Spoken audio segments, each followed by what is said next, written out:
Anaya decline crunches చేస్తున్నప్పుడు back pain వస్తుంది, ఏం చేయాలి? ఒకసారి చేయని చెప్తా. ఓకే, అలా ఆగు తమ్ముడు.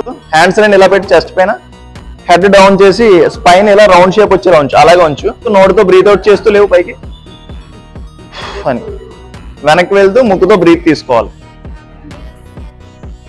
అంతవరకు ఫుల్గా ఎప్పుడు డౌన్ అవ్వకూడదు.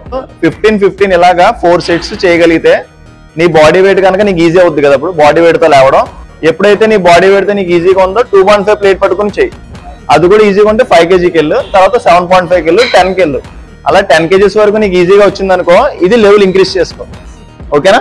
ఆ లెవెల్ కూడా సేమ్ ఫస్ట్ నీ బాడీ వెయిట్తో చేయడానికి ట్రై చేయి. సో అది కూడా ఈజీగా ఉంటే 2.5 kgs 5 kgs ప్లేట్స్తో పెట్టుకుని చేయడానికి ట్రై చేయి.